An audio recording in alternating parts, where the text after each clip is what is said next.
Well, the Edmonton Oilers are coming off back-to-back victories over the Capitals and the Lightning. Surely statement victories against a couple of the top teams in the NHL, but now it's a matter of following up with it. A good performance as it, I thought we were getting a play right away. We're just doing a mic check here in the Oilers Hall of Fame room, so no worries just yet. But they continue this 5-game homestand. As Jay Woodcroft has repeatedly said, this team is focused on the present moment and focusing on the task at hand on a day-to-day basis. Well, today they have the Detroit Red Wings coming into Rogers Place. They have lost 5 straight and are 1-6-1 in their last 8 games. As I'm pleased to welcome you to the Oilers TV live pregame show. I'm your host, Tony Broad. Thanks so much for making us a part of your Tuesday morning. Now, we do know Mikko Koskinen will get the start. We don't foresee any other lineup changes based off Monday's practice. They held an optional today. We'll be hearing from defenseman Philip Broberg, head coach Jay Woodcroft, and forward Kyler Yamamoto in just a few moments. Stay tuned.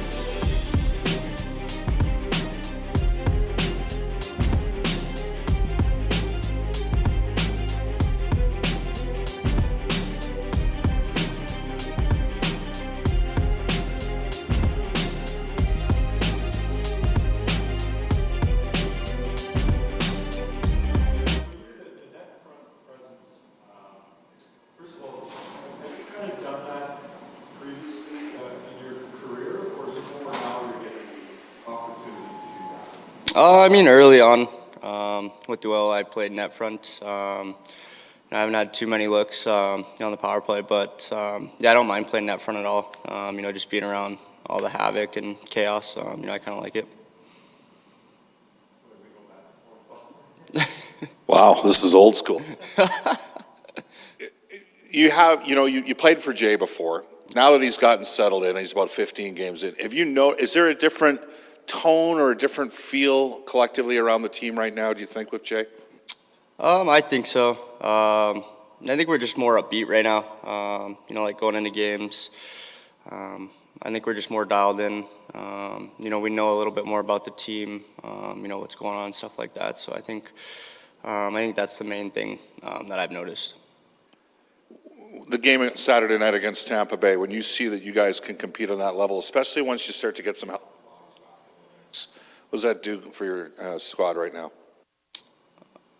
I think, honestly, it gives us a lot of confidence. They're back-to-back Stanley Cup champions. To be able to beat a team like that, be able to play with them, I think it gives our team a lot of confidence.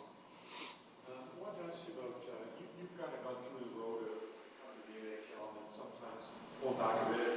Now you've obviously established yourself. When you look at a guy like Broberg, who's, I wouldn't say bounced around, but a little bit of back and forth. What does it take to sort of handle that, and how do you think he's kind of handled it coming back up? I think he's handled it very well. It's definitely a different transition. Going from you're always on one team, and then next thing you know, you're going back and forth through a team. So it's definitely a different transition. It can be hard at times, but I think he's doing the transition very well, and hopefully he can keep it going. You're coming off 2 games against a recent Cup champ and a 2-time Cup champ, and this week ahead is against teams that people will look at and go, not for sure wins, but a better chance of winning, let's say. Is that something that's been discussed? I know Jay's really a one game at a time kind of guy, but is this something that you don't even need to discuss? You can see it yourself. Every team in this, they can take one from you easily every night. Like what Jay said, we're looking at one game at a time, and I think if I remember correctly, last time we played Detroit, I think they gave us a little slack, and so we're not looking past them, and we got to bring our best foot forward tonight. You guys, I think, had 16 shots on the power play the other night against Tampa. A lot of A-grade scoring opportunities. Detroit's penalty killing's at 41% over the last 10 games. It's the worst stretch in the modern era of NHL history to have a team. They're giving up 25 goals against per 60 minutes played. It's unbelievable. You got to get some positive energy going yourself. You guys feeling like you're trending the right way right now with your power play and the looks that you're creating? I definitely think we did. We won 1 for 6 or 1 for 7 last game, but I thought we had a lot of looks. They're just not going in right now, but I think we're definitely trending in the right direction. Thank you. Thanks, guys. Thank you.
Philip, how you doing? Good, thank you. It seems in the last few weeks, like your game's just elevated. You're playing more minutes. How much more comfortable do you feel? And is that just a comfort level, or is there something that, in conversation with Dave Manson, you've worked on to improve?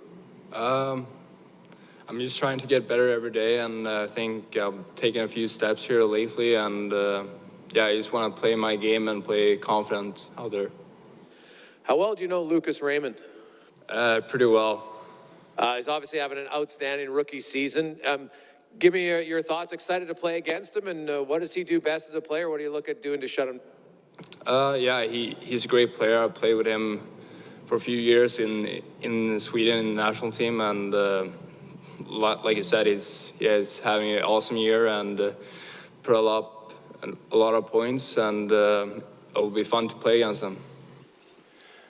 Over here, Philip, you're not surprised that Raymond's doing this well as a rookie, are you? Because when he played in the Ivan Helenka here, he was only 16 years old, and he and Holtz were the two offensive players at that young age. So are you surprised at all as a rookie that he's able to put this amount of points up? No, not really. He's a really smart player out there, and really skilled, has a good shot, and yeah, he's been really good ever since he was younger, and you always seen that he's going to be a good player one day, and yeah, he's having a good year, and it'll be fun to play against him today. What have you learned from playing with veteran players like Duncan Keith to play defense in the National Hockey League? Just how they take care of themselves off the ice. I think that's a really important aspect to take care of the body every day, and because the schedule is really tight of the games, and you gotta be ready for every game and to be 100 every day. And what's the hardest thing you've found playing in the National Hockey League compared to playing in the American Hockey League as a defenseman? Well, it's more physical for sure. It's faster and more physical as well, but feels good, and like I said, I'm confident in my game, so I just want to continue playing. It looks like you're taking the puck, rushing the puck up the ice, perhaps more than you did earlier in the year. Have you focused on that? Because that's always been one of your strengths, getting the puck up the ice. Yeah, I think I've always, that has always been one of my assets I have, to skate the puck and to pass it and follow up. And I think I've been able to do that more lately. So I wish to continue that for sure. One last question. Is it difficult to keep going back to Bakersfield, come up to Edmonton, back to Bakersfield, come up to Edmonton? Is it difficult for you? For sure, it's different. It's you always want to be up here and play in the National Hockey League, but when you get down there, you just got to prove yourself to get back up here again. Thank you. Hi, Philip. Just along the lines of what Jim was saying, that you appear more confident in taking the puck up more. Was there a moment in a game or a night where you remember, oh yeah, I can do this? Like I sort of get how to do it now in the NHL. I wouldn't say a specific play or game. Actually don't know. I feel just confident. I want to be confident in my game, and I want to play my type of game up here as I do in the American Hockey League. So just continue playing like that. I think Jim got the rest. That's it. Thank you. Perfect.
Jay, just checking, going to the same lineup tonight as last game?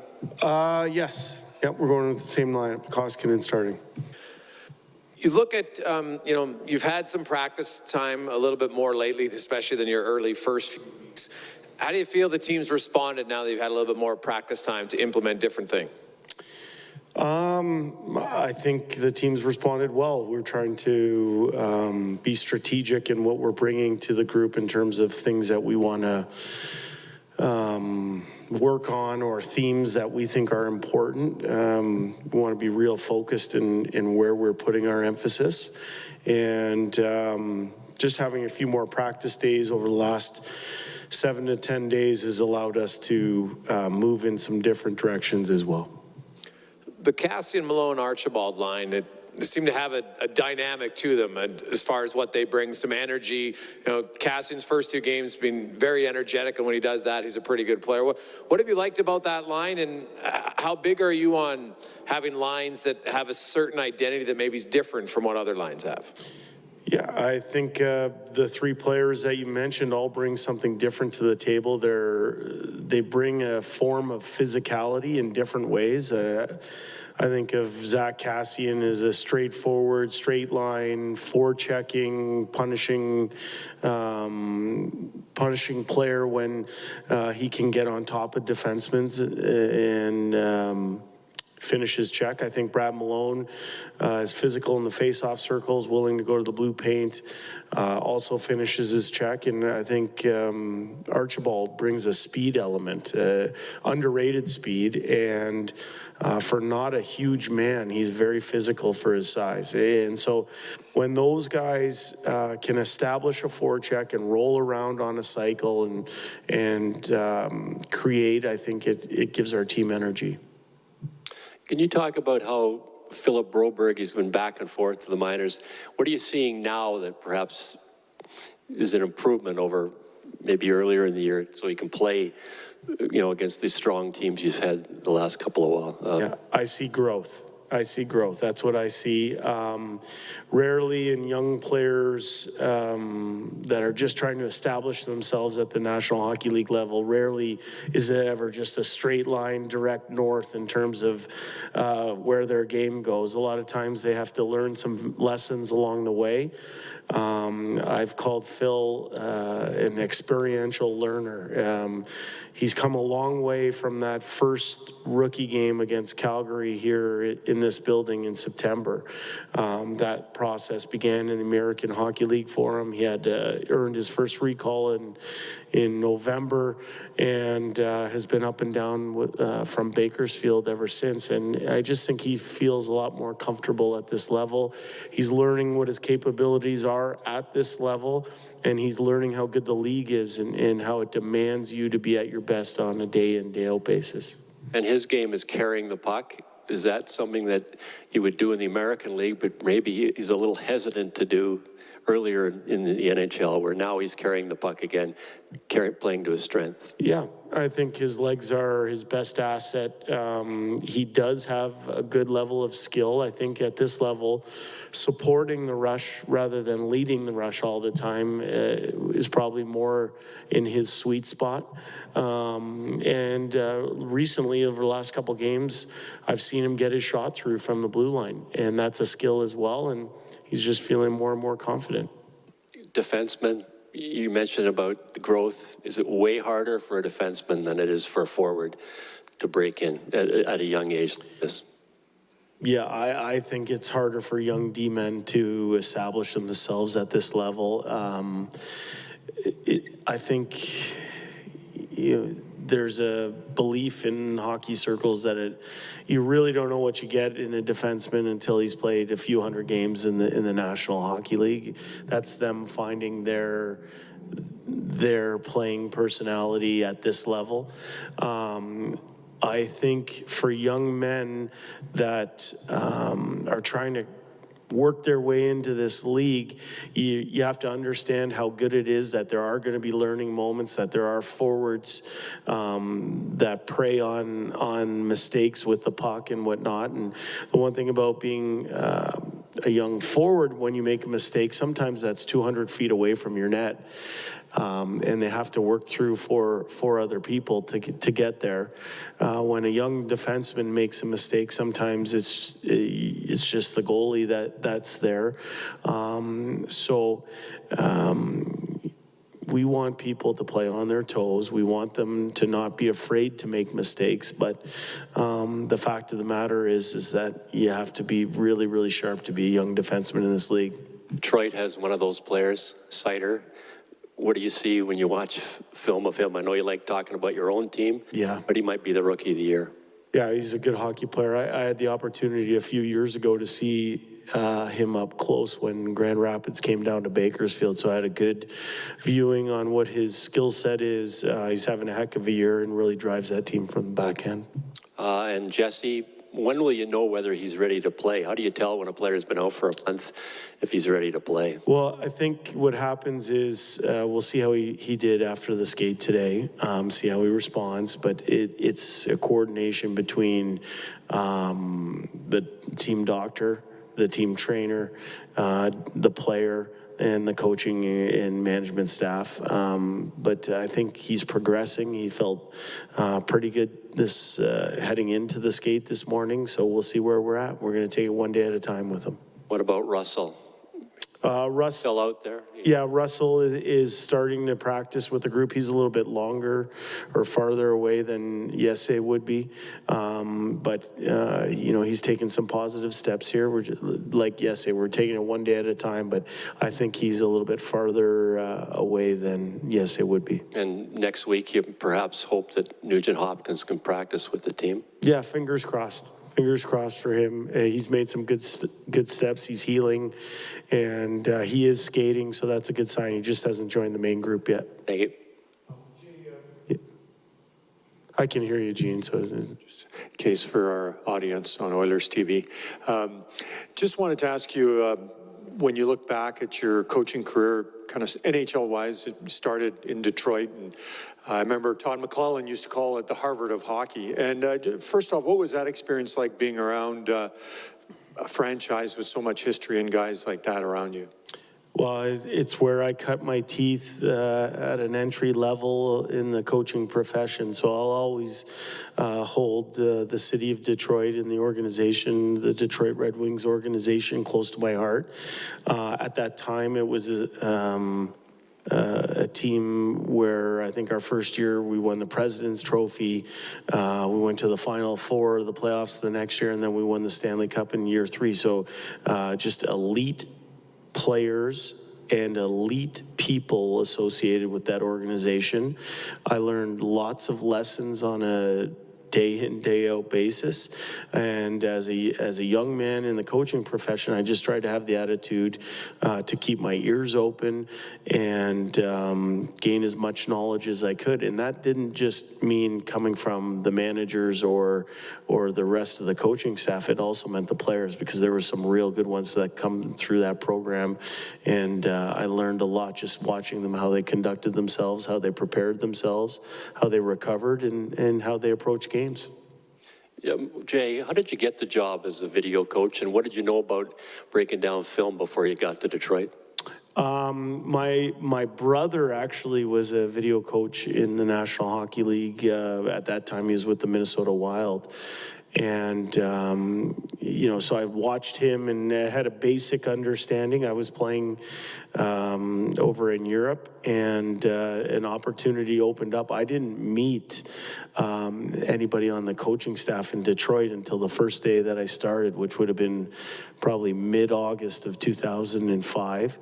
I think being ready to finish my playing career and head into the coaching world, I had conversations with Mike Babcock, who was the head coach of the Detroit Red Wings at the time, and won the job based on my passion for the game and my willingness to work hard and my understanding of how video at that time worked. I can tell you it's a lot different now. The technology is a lot different than it was at that time. So a lot of long hours for you. Yeah, but I actually think those long hours set me up to be a better coach long term, because I learned how information moved and how the best staffs operated with a level of speed. So having that understanding of how to use information and move information and get it to your players in a concise form, that's where, as I said, I cut my teeth as a coach, and I'm thankful for that opportunity. One last thing, the star players, were they into a lot of video? Lidstrom, Datsuk, Zetterberg, were they into video a lot? Were they knocking on your door saying, I want to see some video? Yeah, actually, that's where one of the things I learned about great players, and I would add Steve Yzerman was on that team as a player. Brendan Shanahan was on that team as a player. Robert Lang, Matthew Schneider, these type of guys. What I learned was that those players craved any information that would make them a better hockey player, and they didn't mind who gave it to them. They just wanted to know information that was going to help them improve. And I think that's a common trait of elite professionals in any sport and in any profession around the world, is that they crave information that's going to help them improve. Thank you. Thanks, guys.